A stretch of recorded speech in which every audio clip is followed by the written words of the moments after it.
been a while, so I think it would be beneficial to go through everything. So on number 4 we have y equals 2x squared minus 2 over x cubed. On this handout we have to start with asymptotes. So vertical asymptote is x equals what makes the bottom 0. So what would that be? 0. Horizontal asymptote. Do you guys remember how to find the horizontal asymptotes?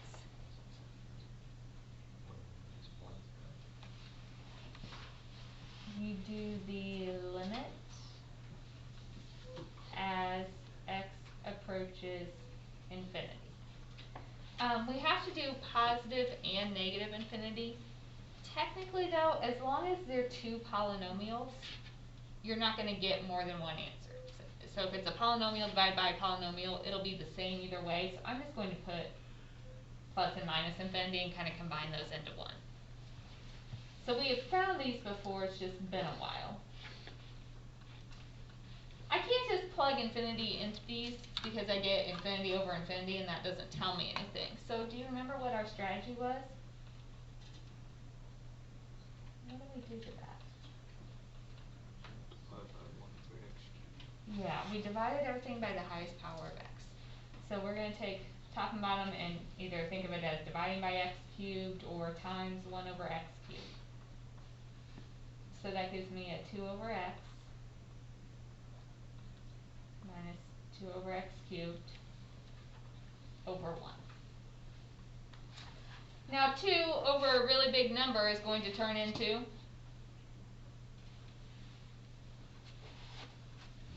0. Anytime you have a number over infinity, it's going to go to 0. So the top we have 0 minus 2 over infinity cubed is still 0 over 1, and we get 0. So our horizontal is y equals 0.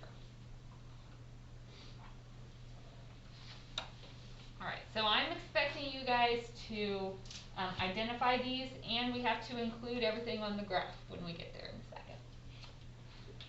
Alright, in the directions it tells you everything that you are finding. Next thing we're going to do is find our critical points. So critical points is what makes the derivative 0 or undefined.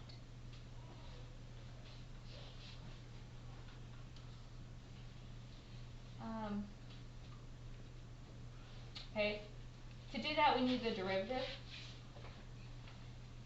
So quotient rule, low d high, derivative of the top is 4x, minus high d low, derivative of the bottom is 3x squared, over low squared.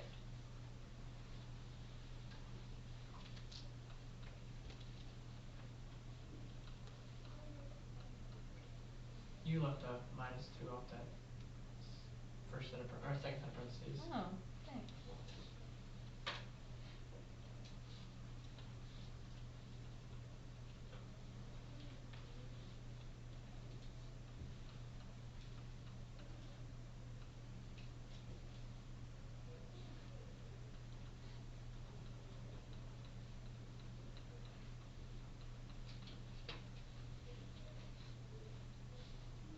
I could cancel an x squared out of everything.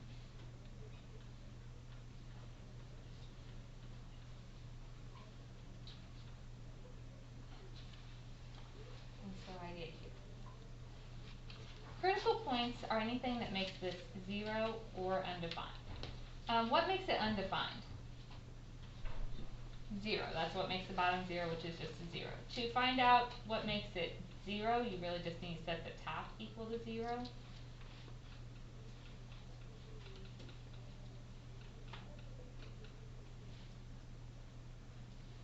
So you have to square root, plus and minus. So that's plus and minus radical 3. So those are the critical points. Alright, so if you're looking at your directions, find the coordinates of the critical points, find the intervals where it's increasing and decreasing, as well as the local maxes and mins. So then we made our sign line to find out increasing, decreasing. We put these critical points on there.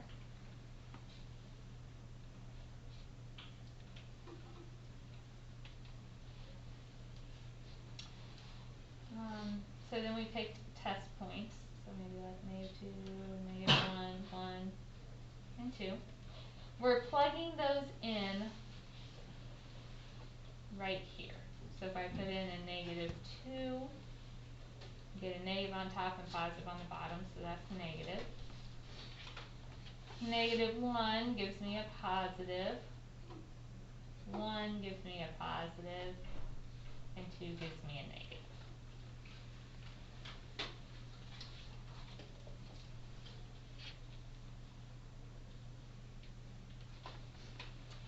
So this graph is increasing where it's positive. Now can I just say from negative radical 3 to positive radical 3? No, because what happens at 0? It's undefined, so we need to break those up. So negative radical 3 comma 0 union 0 to radical 3.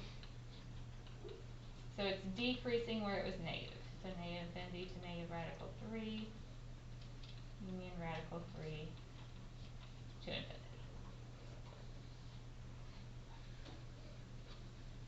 Okay. We can get our maxes and mins from that. If my graph was decreasing and switched to increasing, what happened?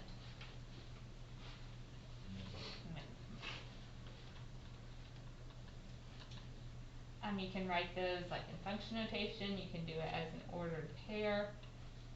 To get the y, you have to plug that into the original. You might as well just use your calculator here when you plug those in. It's not going to be pretty.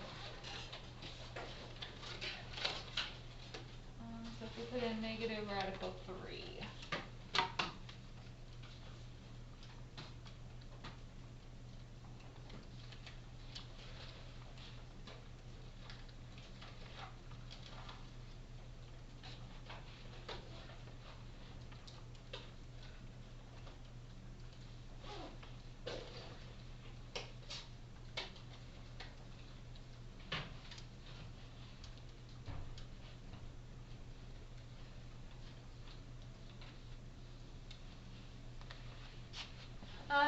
At 0, it went from increasing to increasing, so is it going to be anything?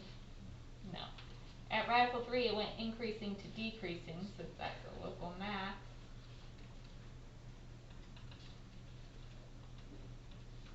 And if you plug a positive radical 3 in here, the only thing that should change is the sign of your answer.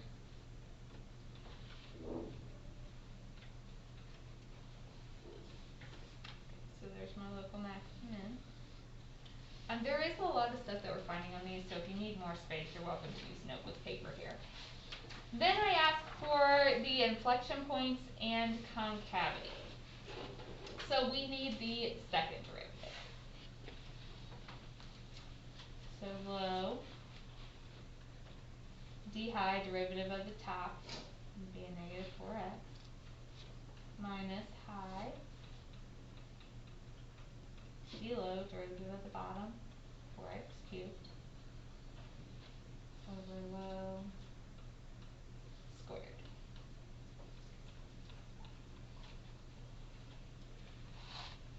Can I distribute my 4x cubed and my negative at the same time? So that should give us a plus ax to the fifth minus 4x cubed.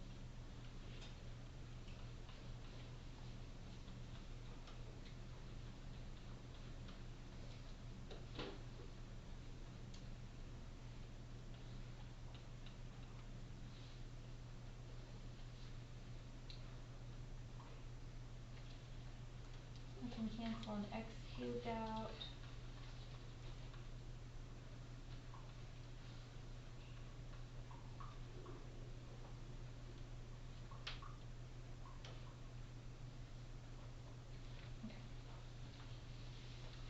inflection points are where this is 0 or undefined. What would make it undefined?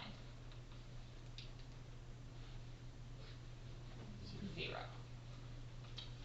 To find out what makes it equal 0, just set the top equal to 0.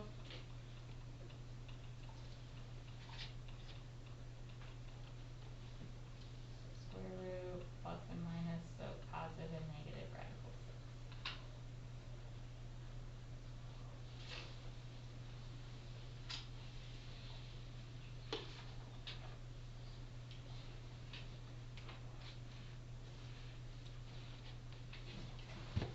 6. Okay. Then, next step, what do we have to do? Make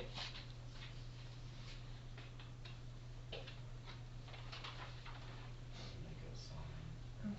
To find our concavity, we make a sign line. We put the negative radical 6, the 0, and the positive radical 6 on there. So the square root of 6 is like a 2.4, so we can maybe do -3, -1, 1, and 3. Plug that in there. I get a negative. If I put in a 1, positive. Positive 1 gives me a negative. Positive 3 gives me a positive. So my graph is concave up from negative radical 6 to 0 and positive radical 6 to infinity. Concave down from negative infinity to negative radical 6 and from 0 to positive radical 6.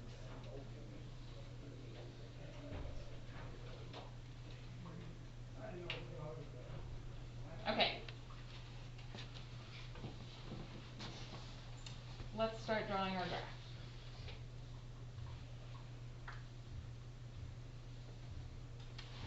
We had a vertical asymptote at 0 and our horizontal was at 0. So that's the x and y axis.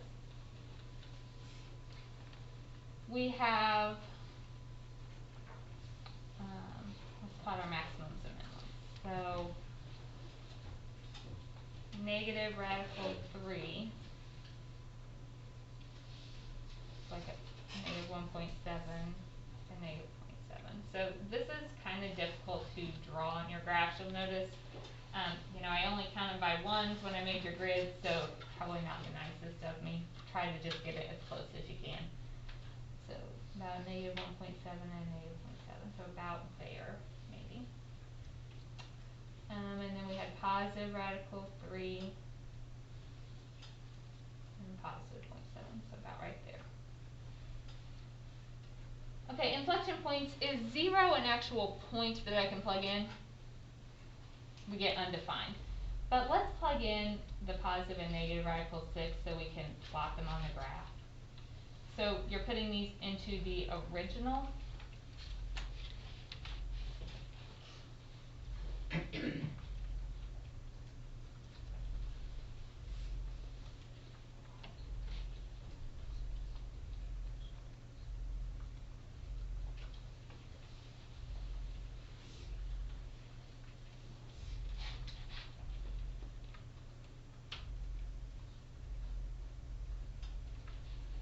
So you should get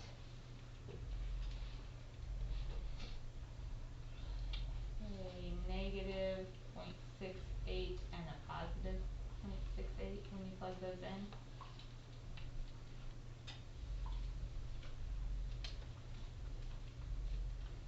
So negative radical 6 is like a negative 2.4. And you get out negative 0.68. So it is about right here. I usually mark the inflection points with an X. Positive radical 6 would be a positive 2.4, positive 0.68. So just put an X to mark those inflection points. Alright, we know what's happening at asymptotes. We're getting close to it as time goes on. If we look back, my graph is decreasing to start with. And it should be concave down. So that means my graph is falling and curved downward here.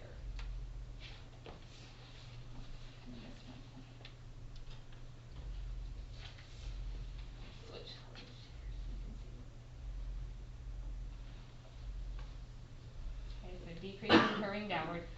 Then we are concave up until I get to my asymptote, so curving upward. We're still decreasing, but between the negative radical 3 and the 0, we're increasing. So we're increasing and curving upward, so it looks like this. Okay, after 0, we're concave down, so we're curved downward. Our graph is increasing, so increasing but curving downward is going to look like this.